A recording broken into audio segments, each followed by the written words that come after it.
Nehemiah chapter 5 is what we'll be speaking on. The title of the message is, Don't Be Greedy. Chapter 5, verse 1. For those of you who are new, Nehemiah was a cupbearer to the king of Persia. He had been sent by God to rebuild the walls of Jerusalem, and they were right in the thick of things, in the middle of things.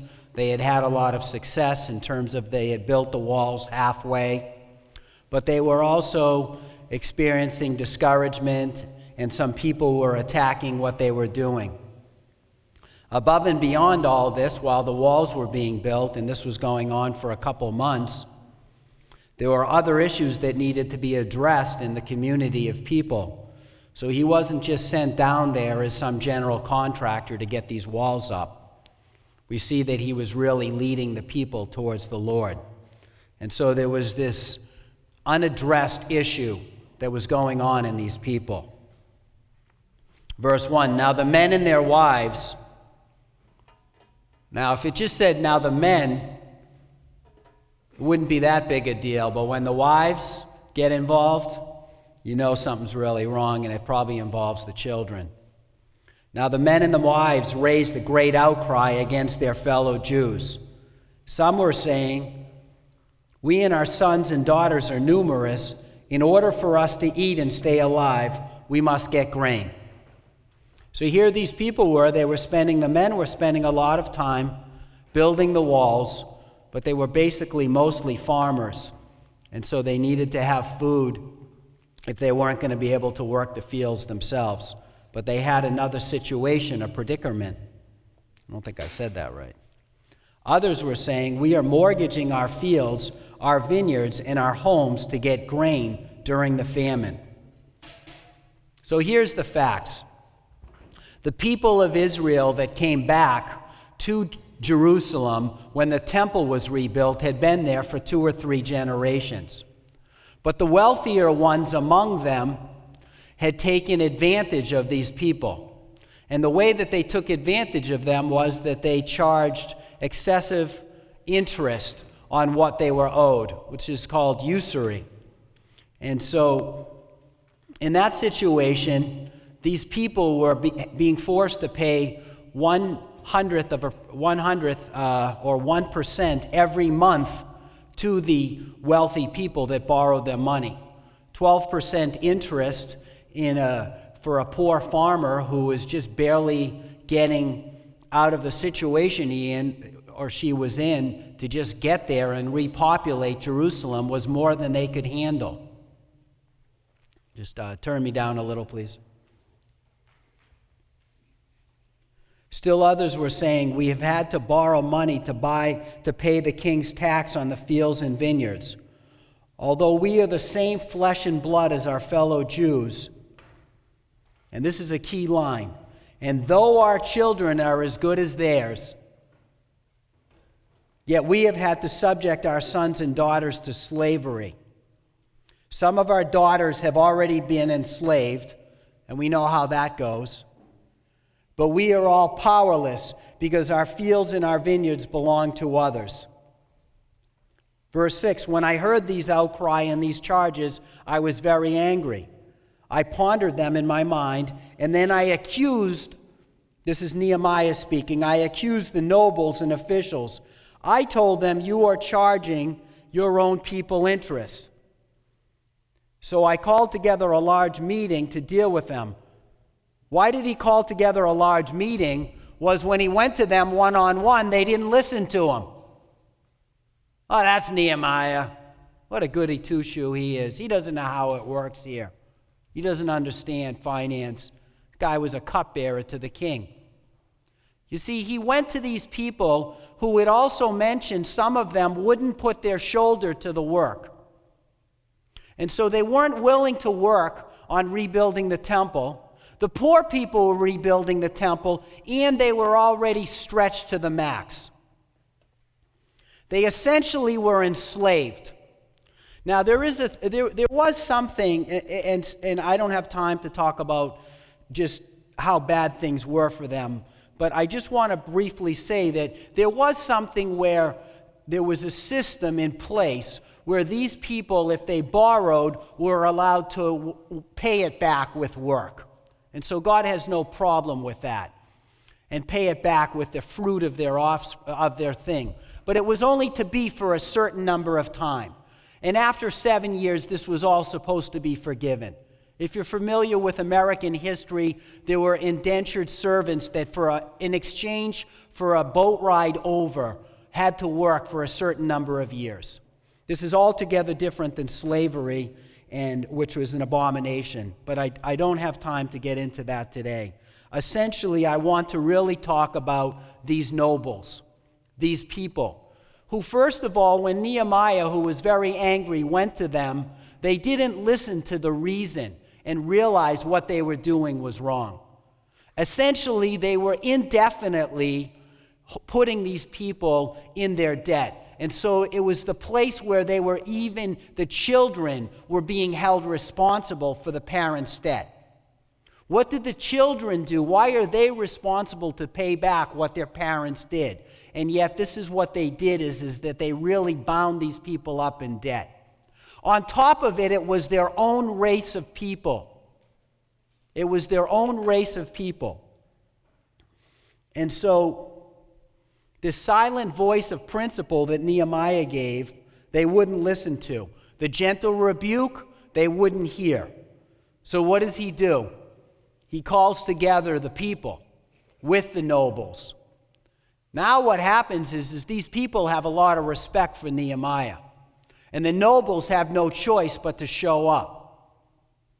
And so I called together a large meeting to deal with them and said, as far as possible, we have bought back our fellow Jews who were sold to the Gentiles. Gentiles are non-Jews.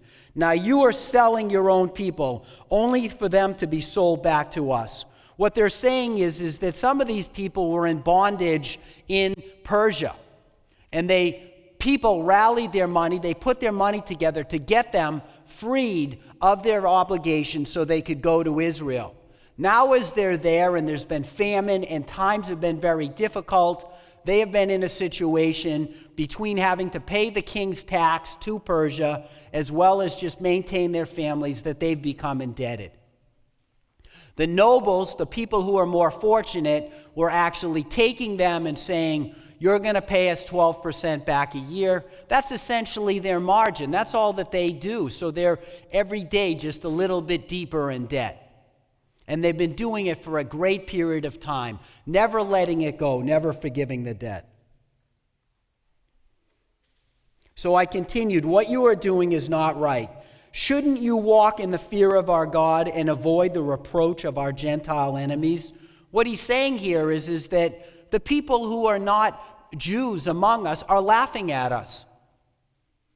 They think that the way we do things is an abomination, that we're enslaving our own people here. I and my brothers and my men are also lending the people money and grain. Hold on here. So what does he say? He says, I'm here, I'm giving people grain, I'm giving people money, but let us stop charging interest. Give back to them immediately their fields, their vineyards, their olive groves, houses, and also the interest you are charging them. 1% of the money, grain, new wine, and oil. That was per month. You will give it back, they said, then the nobles say, we will give it back, they said, and we will not demand anything more of them. We will do as you say. You see, that was the deal. Okay, just to be clear, Nehemiah is not changing the deal. It's the usurers, it's the nobles that changed the deal. They were doing contrary to the Jewish law, and then they weren't allowing the people off the hook when they paid their obligation, because they set terms that were contrary to the principle of God. We understand today that there are people who don't care and think about other people. That's what oppression is.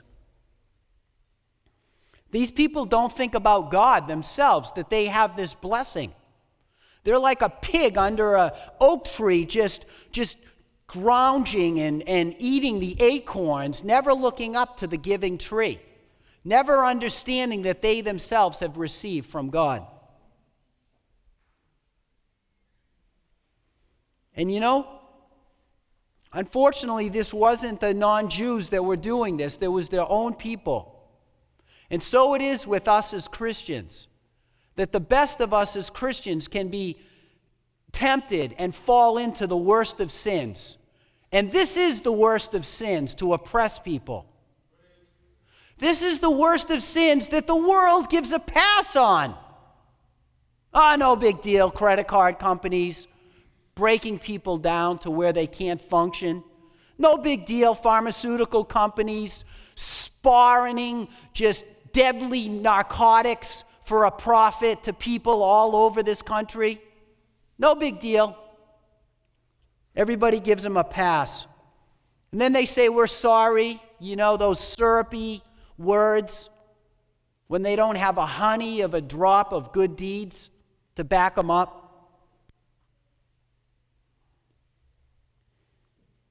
These nobles were deceived into thinking that with sin there would come pleasure that would last. And gain that is badly gotten is quickly rotten.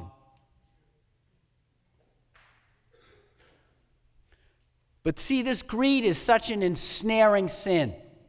When you get caught up in it, it wraps you tighter as you do things.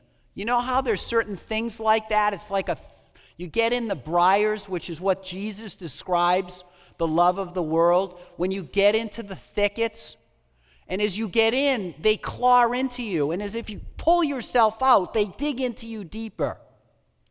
It's a very ensnaring sin. That's why we spoke about the plague of the prosperity gospel a few months ago in this church. You know what I'm talking about. Give something to me and God will give you a lot of money. Very few people repent when they're wrapped into this greed. Probably you could write them on your fingernail. This is a serious sin because it's given a complete pass in society and so often in the church. But we take it seriously.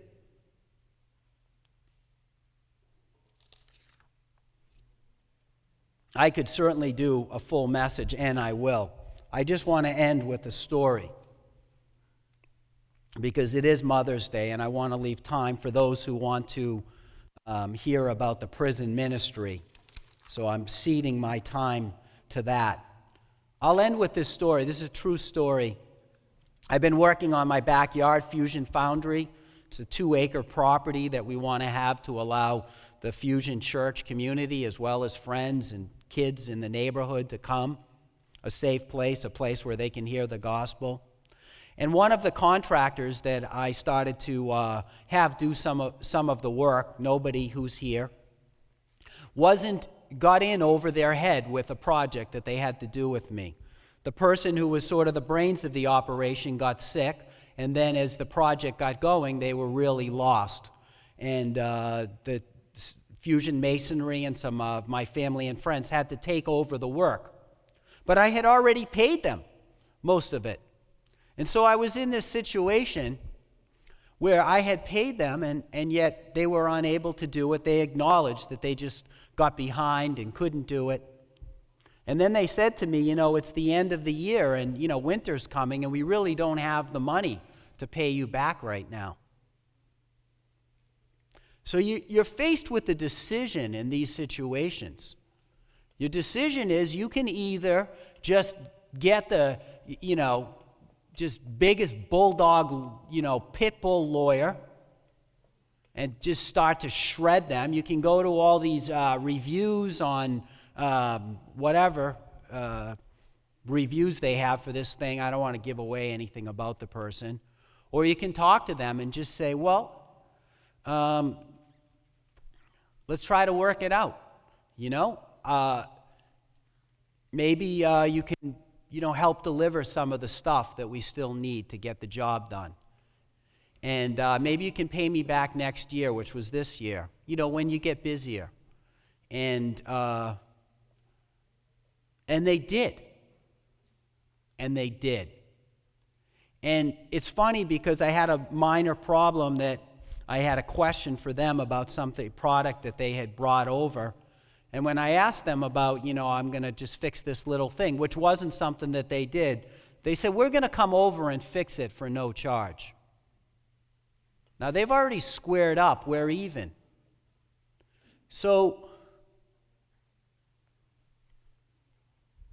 what I'm saying is that if you're always worrying about that one person who's going to screw you, you will think that everybody is out to screw you. And so, like these nobles that were pissed off that this person hadn't paid back, and maybe they were an irresponsible person, they developed such a spirit of greed that they distrusted and didn't give people the benefit of the doubt. And so we want to be here, a place that gives people the benefit of the doubt. That we help people. We don't ask people at the food pantry, why are you here? Do you really need to be here? Where are you from? Where were you born? We don't ask these questions. Is there somebody that comes in here that doesn't need this or possibly is doing something, selling it? Who knows? We're not going to be concerned with that here. That's not how we want to be. We want to be in a situation where those people who are unfortunate, that we can do what we can to help them. And more than anything, we want to give people opportunity. And that's why we have Fusion Masonry, that we have 4 or 5 young guys that work doing masonry, which is an atypical job that a church would do, is start a masonry company. But God is blessing that. And so it is with these other things that God is leading you. If you have a business, if you have a relationship with somebody, show them mercy. What does the Lord expect of us? That we would show mercy to people. That we would give them the benefit of the doubt. And once in a while, something will happen that they're just totally way off. But I can tell you, you'll bring out the best in people if you bring your best to them.